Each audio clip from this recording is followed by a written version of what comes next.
Bien, Ángel Gilberto Adame. Y estos mitos también surgen a partir del cincuentenario, ¿no?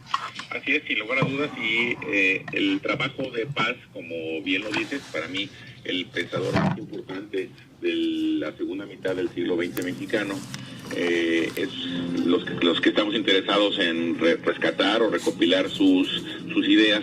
Este libro es muy pertinente porque recopila por primera vez la correspondencia que Paz mantenía con sus amigos antes y después de 1968. No debemos olvidar que durante el movimiento Paz era embajador de México en la India, lo cual limitaba su capacidad crítica frente al gobierno, y entonces la génesis de muchos textos o de su pensamiento está en estas cartas. Entonces, esa es la novedad del libro, el hecho de que por primera vez se pueda contener en un solo texto esta serie de testimonios. Así es, bueno, y muchas de estas cartas que están aquí nunca se habían publicado, son inéditas. Qué importante.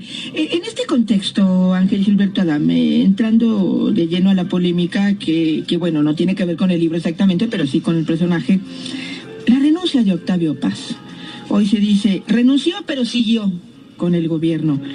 A mí esto me parece una infamia, lo digo de entrada, pero pues hay quien cuenta la historia con datos exactos. ¿Qué pasó en ese momento cuando él manifiesta su renuncia por la matanza estudiantil? Mira, yo creo que aquí hay que distinguir la actitud de Paz frente a la de los demás intelectuales mexicanos. Primero, número uno.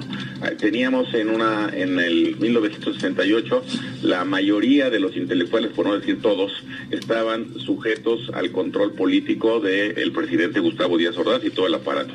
Te puedo mencionar nombres que van desde Martín Luis Guzmán, Salvador Novo, Juan Rulfo,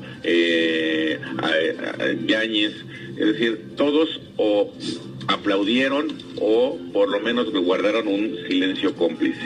El único que se atreve, y además desde el poder, a decir que no está de acuerdo con la manera en que el gobierno reprimió a los estudiantes fue Octavio Paz.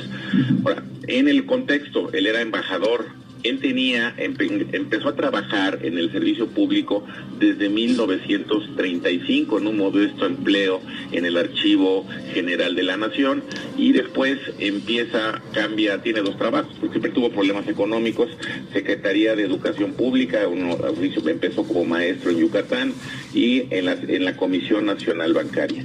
Para 1967, Paz ya había cumplido 30 años de servicio modesto en el servicio público. Él lo dice en las cartas que está tramitando ya su jubilación. En las cartas aquí se revelan, él expresamente dice que para no perder su derecho a la jubilación, le solicita al entonces secretario de Relaciones Exteriores, Antonio Carrillo Flores, que lo ponga en disponibilidad, pero se lo comenta también a los amigos. Si ni eso le conceden, está dispuesto a perder el derecho a lo que todos tenemos, a una jubilación. Antonio Carrillo Flores le concede la disponibilidad. Paz no recibe, ya no vuelve a cobrar un solo centavo de las Secretarías Exteriores, y consigue un año después que el FOBISTE le reconozca sus 30 años de antigüedad y le paga su pensión. Paz en 68 puso en juego todo, que no le computaran los años desde el 37, estaba aquí su mamá, tenía un pleito muy fuerte con Elena Garro porque ella lo estaba acusando de que no se había divorciado legalmente, y a pesar de todo eso, él puso todo sobre la balanza y dijo, no me importa, abandono todo.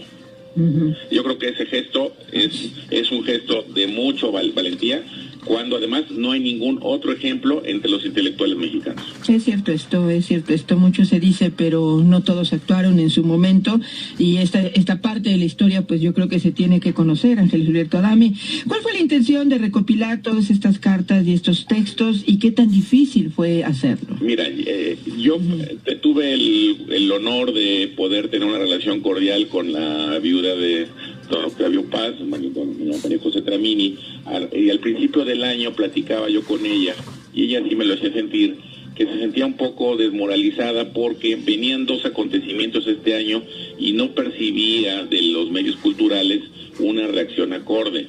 Esos dos eran los 20 años de la muerte de Paz, que se cumplieron también en este año, y los 50 años del gesto de paz. Las cartas que están aquí son cartas que se consiguieron de diversos medios. Obviamente está la asesoría de María José aquí, la correspondencia importante con Carlos Fuentes, que se encuentra en la Universidad de Princeton, hay correspondencia que está en archivos de España, de Texas, e incluso algunos corresponsales que todavía están vivos, como Vicente Rojo, fue muy amable de compartirnos su información y se incluyeron aquí. Además del libro, además de las cartas, por sugerencia de la propia María José, se hizo una selección al final de ensayos relevantes que Paz a posteriori escribió sobre el tema, ¿no? Sobre el tema del 68. Así es. O sea, básicamente son textos que se hablan de ese momento. Del 68, y no solo desde el punto de vista del contexto mexicano. Él es un espectador de lo que está pasando en el mundo. Se ilusiona con lo que pasa en Francia. Él ve quizá una nueva posibilidad de renacimiento de esos sueños que tuvo de juventud de los años 30. Ve con preocupación lo que está pasando en Estados Unidos, comenta el asesinato de Martin Luther King, el de Robert Kennedy, y sigue con cierto escepticismo y al final con una terrible frustración lo que está pasando en México. Teniendo en cuenta esta experiencia y todo este bagaje que deja Octavio Paz, ¿cómo podemos releer su obra a 50 años de los acontecimientos? Ángel, me parece esto importante porque no podemos seguir viendo los hechos como si hubieran sucedido la primera vez y como si no hubiese pasado nada, ¿no? No, yo creo que este libro, y esta era la intención de María José cuando lo platiqué con ella, es presentar a los nuevos jóvenes que no han leído Octavio Paz y que quizá muchos de ellos por desidia o por malas interpretaciones de sus textos se ha venido forjando en el imaginario colectivo una visión de un Paz colaboracionista con el gobierno. Este texto, al ponerlo sobre la mesa, que busca hacia los nuevos lectores de Octavio Paz transmitirle que no, aquí había un hombre crítico del sistema, congruente, honesto, y que la génesis de su rebeldía está aquí está en estas cartas. Pues no las he leído, lo pienso leer, me parece muy importante. Y el otro tema, hablando de esto del colaboracionismo, me llama mucho la atención porque evidentemente, como en todas partes, la parte ideológica a veces de las historias de los países, sobre todo cuando esta apenas se está conformando, es la que permea en la percepción. Por eso, qué importante lo que ha dicho Ángel hace unos momentos. Pero el tema lo quiero llevar a este punto. Hoy el legado de Octavio Paz se lo disputa el gobierno de la Ciudad de México. Me llama mucho la atención. El tema ha sido la desinformación. Creo que quizá si las autoridades correspondientes centralizaran la información, esto no se hubiera generado el caos mediático que percibe uno en los medios. Te puedo adelantar muy claro lo que yo sé, porque es decir, Paz sí otorgó un testamento, es muy claro, dejó como heredera a María José. La sucesión de él se tramitó y señaló también en su testamento muy claramente que si María José no disponía absolutamente nada hasta el momento de su muerte, lo que se refiere a sus documentos y su archivo personal pasaría a poder del Colegio Nacional. María José, desafortunadamente, hasta lo que sabemos el día de hoy, no otorgó testamento. Entonces, es un hecho que las cartas, los archivos, manuscritos y todo lo que hubiere de Paz va al Colegio Nacional, porque así lo dispuso el propio poeta. Por lo demás, aquí hay que distinguir, nuestra ley es muy clara. Sí, o sea, ¿a qué me refiero? Lo demás, inmuebles, derechos de autor, que es lo que se ha venido hablando, cuentas de banco. La ley señala muy claro que cuando una persona no deja testamento, el último heredero será el sistema integral para el desarrollo de la familia del Distrito Federal, el cual veo que hoy declararon algunas cosas. Pero, hay un pero que no veo que nadie comente, siempre y cuando no aparezca un pariente colateral dentro del cuarto grado de María José, es decir, un tramini o un poli, que dice que era del lado paterno o del lado materno. Entonces veo hoy declaraciones de la Secretaría de Cultura local diciendo, ya viene para nosotros, espérate, ya investigaste si hay un tramini y un poli, como que eso está faltando, ¿no?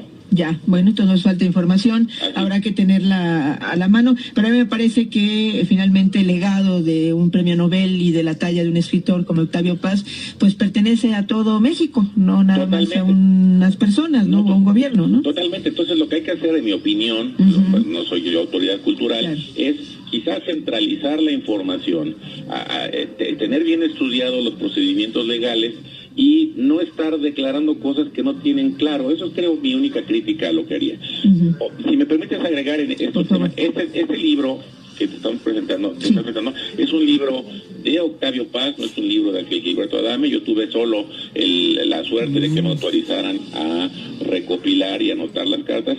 En el mismo conté con la ayuda de muchísimos amigos y en particular de Guillermo Sheridan, es un mentor y guía para mí, pero lo más importante de esto es que quede claro que este es un libro póstumo de Octavio Paz, no es un libro de Ángel Gilberto Adame, ¿no? Qué importante esto, qué bueno que nos hace la aclaración, aunque finalmente en la portada sí viene claramente cuál es su participación, ¿no? Como compilador. Entonces, sí, ahorita nosotros lo ponemos también así, porque nos parece importante, y pues es una entonces doble novedad, ¿no? El hecho de que estemos leyendo cartas de Octavio Paz y textos que no se conocían, sí, en un libro que finalmente escribe él, aunque hay que compilarlo porque él ya no está con nosotros, ¿no? En ese tenor, me puedo permitir decir que es un libro importante, ¿no?